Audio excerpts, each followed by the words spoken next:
Welcome to the first episode of Wrestling Weekly. It's a weekly show that we recap the week that's happened in the world of wrestling.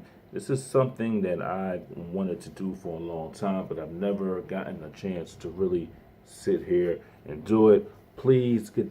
If you like this video, please like the video, subscribe to this channel. Now, I know it's very different from what I usually talk about on this channel. I will still continue to talk about it, but I just wanted to branch out and do something different. I've loved the world of sports. I've loved to talk about sports, and this is something that I wanted to do.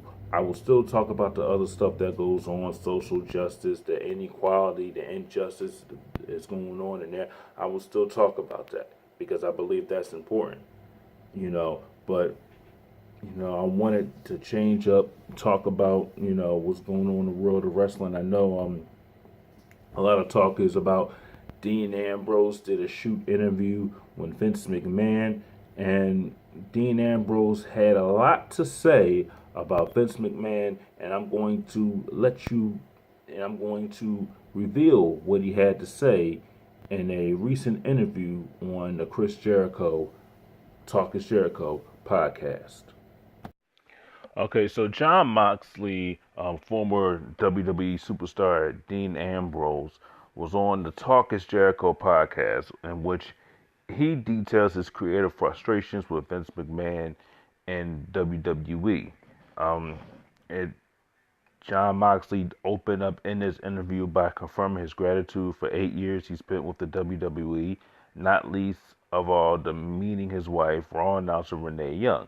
During this time as Dean Ambrose, Moxley was cast as the Lunatic Friends, a character who got up to all sorts of wacky antics, such as squirting opponents with ketchup, mustard, wearing a gas mask to the ring.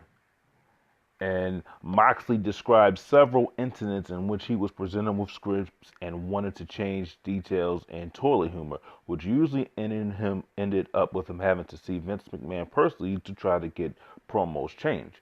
As he states in one promo, he was scripted to describe what he'd done on his way to the arena that day. And this was his quote. It says, "They were things that a cool person does, that a relatable person does, that a guy you want to have a beer with does. Not even things a guy you would root for does," Moxley said.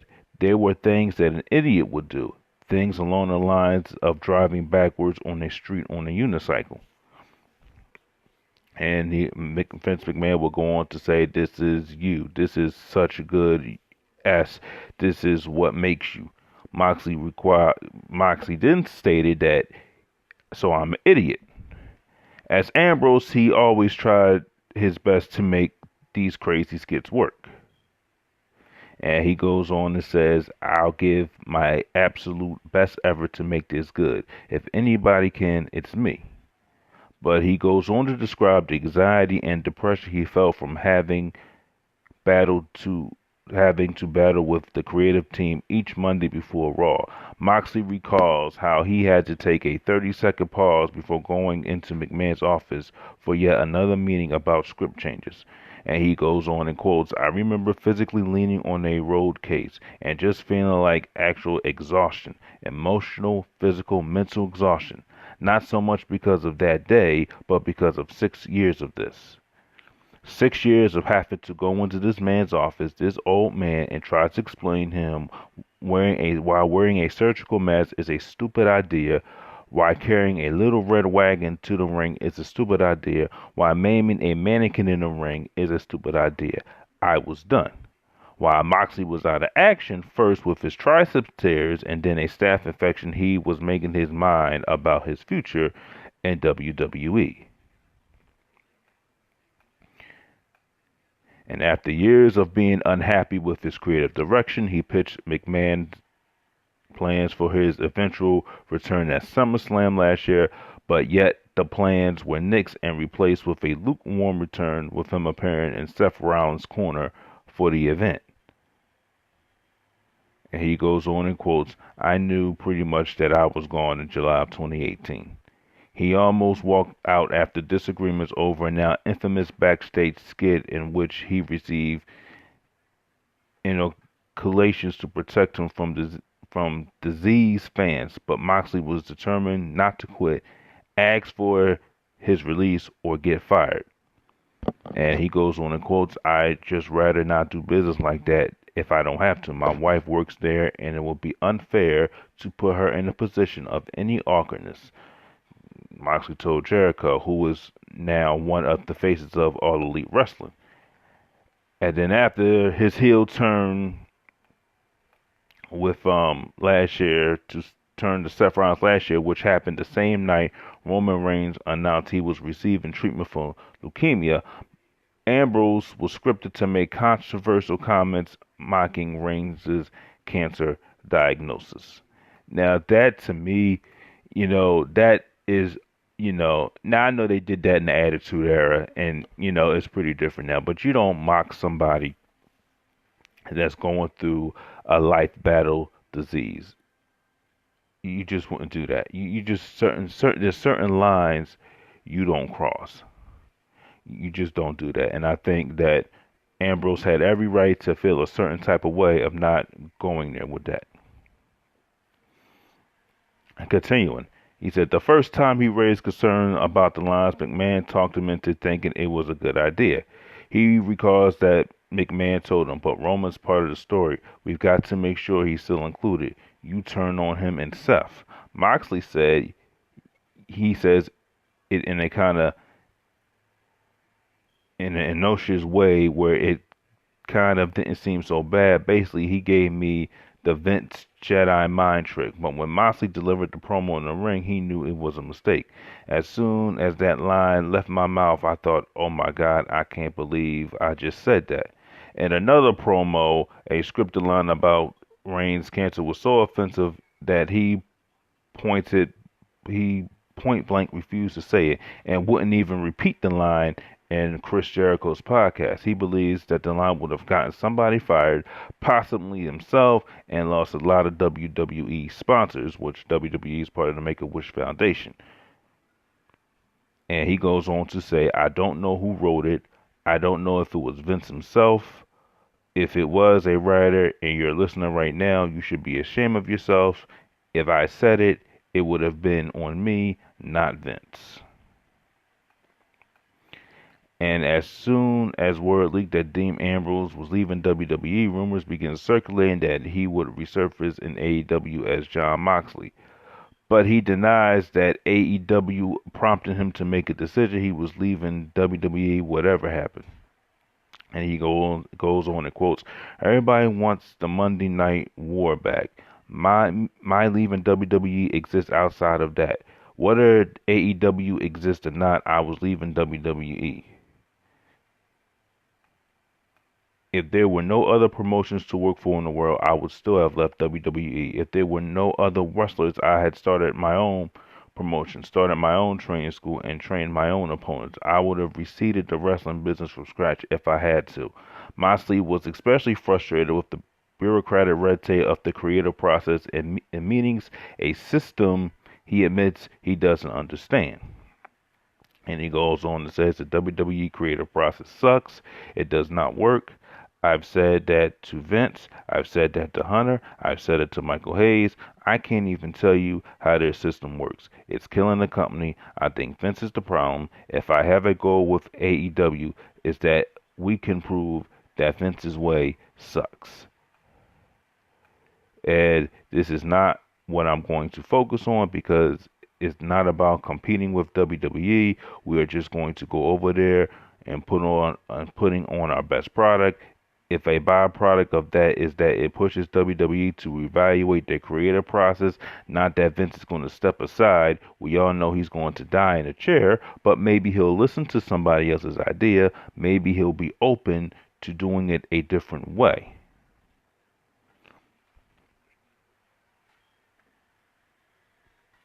And Moxley made headlines as soon as he left WWE with a promo video launched on Twitter. The video depicted him escaping from prison and hinting at a AEW debut. He said the promo was inspired by movie trailers and he wanted to drop it the minute he was out of his WWE contract. As soon as the clock struck midnight, Moxley spent $8,000 on the video and filmed it over 2 days in Los Angeles, but McMahon made one last effort to sign him while Moxley was shooting the promo. And he goes on to say, Vince texted me at would have been 4 in the morning his time while I was filming this to try to get me to extend my contract to do the Europe tour. Moxley said, I said, I'm sorry, I'm committed to a film project. Technically, it wasn't lying. I knew he'd take it that I was on a movie set, but the film project I was committed to was dropping this exactly midnight.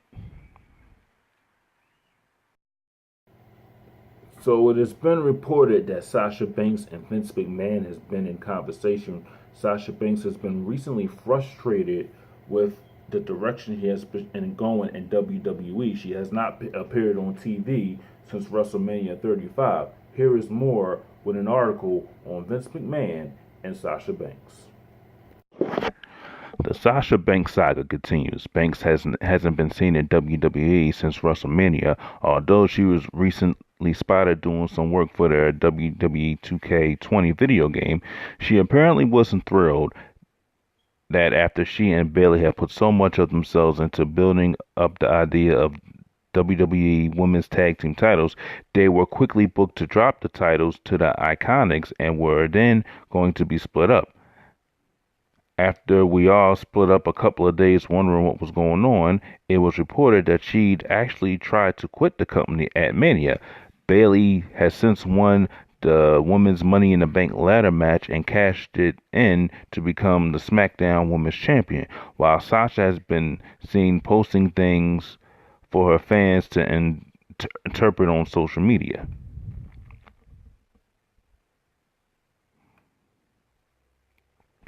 Dave Meltzer at the Wrestling Observer is reporting that Banks met personally with Vince McMahon on May 23rd and that relations between them seem to improve. Although he doesn't claim that anything's official, Meltzer predicts that she could return to WWE sometime this summer. As always, it's hard to guess exactly where Dave's inside sources stop and where his speculation begins.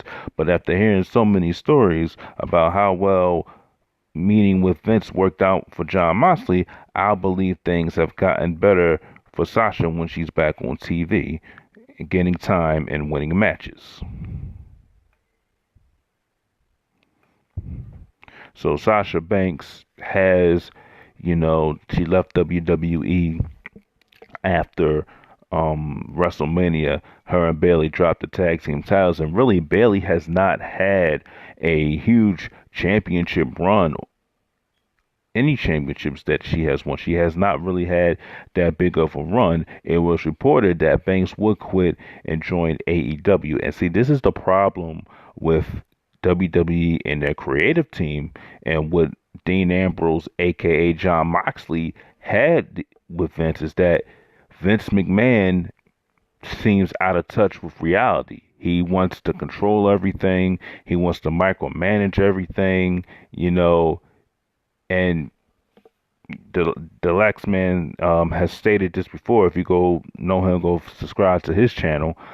He says they're only writing for Vince. They're not writing for their fans. They're not performing for anybody. They're only writing for Vince.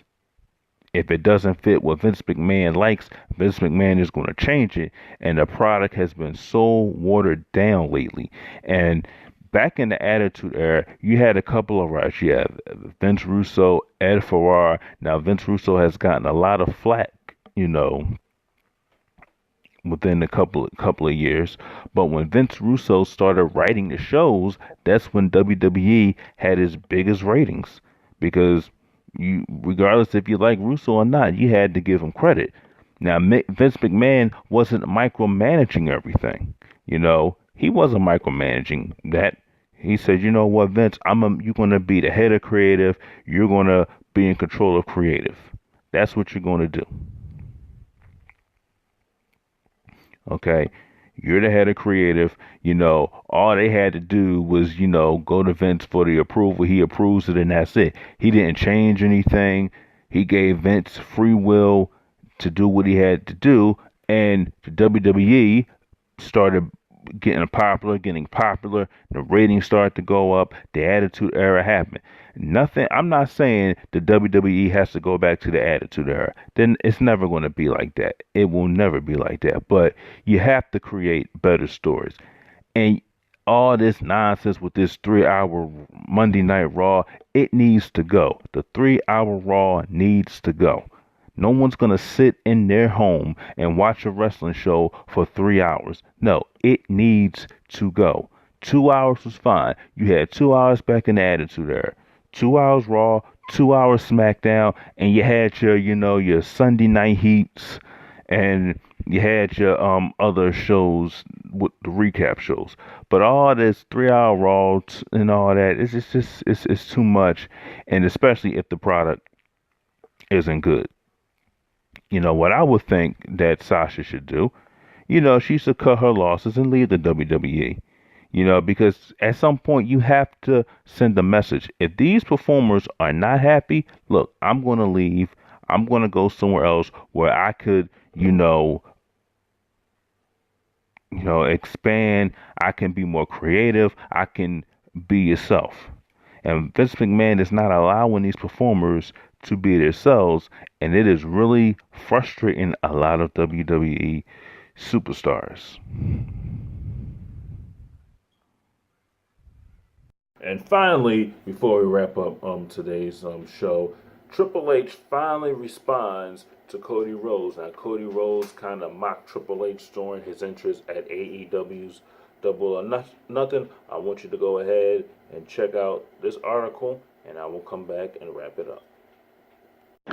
This article coming from CagesideSeats.com.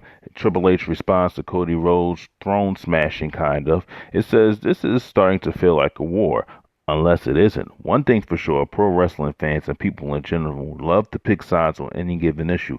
For the foreseeable future, everything WWE and AEW do will be contrasting against one another. Last Saturday night at AEW's first event, Double or Nothing, Cody Rhodes fired a shot at WWE with his symbolic smashing of a throne during his entrance.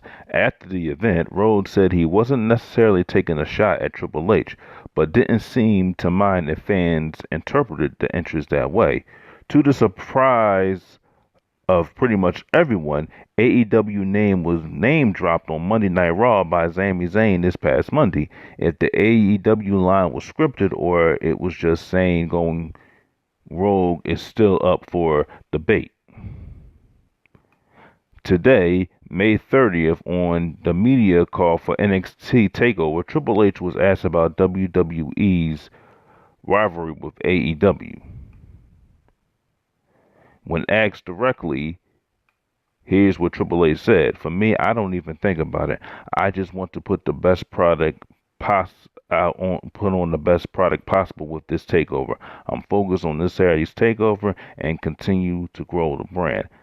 Sometimes you say a lot when you say a little. Knowing WWE, how much time do you think the world's biggest pro wrestling promotion gives to what AEW is doing?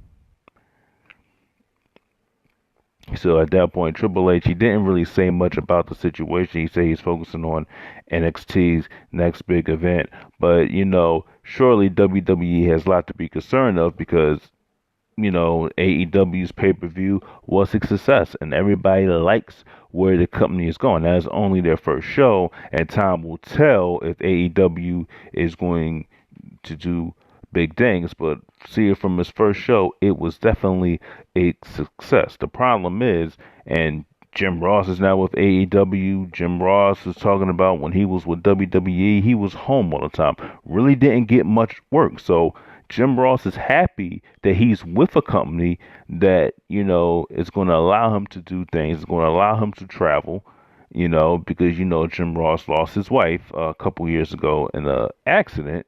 So, and Jim Ross is not going to take any shots or throw any stones at Vince McMahon. So, that, but he can tell he was frustrated about his, his role in the WWE. And Jim Ross was probably one of the best commentators in wrestling history and WWE history. But around 2008-ish, 2009, that's when his commentary started being so, you could see that it was being produced. It wasn't this, fiery commentary that it was in the Attitude Era, because he would really go off. He would put so much into it. You could actually believe what was going on. He had so much passion. But by 2008, 2009, you can tell that um, he was being produced, he was being micromanaged, and it just wasn't the same. And even Michael Cole, because a lot of people, they give Michael Cole a whole lot of flack. But remember, Michael Cole and Taz, when they did SmackDown, Michael Cole was pretty good. Him and Taz, I mean, Michael Cole was passionate. He went off a couple of times when he was on SmackDown doing commentary. If somebody did something dastardly or heinous, he would really go off and he would sell it. Nowadays, you're not really selling anything. The commentary is so much produced. You have to say different things. Vince is always in your ear, and it's just,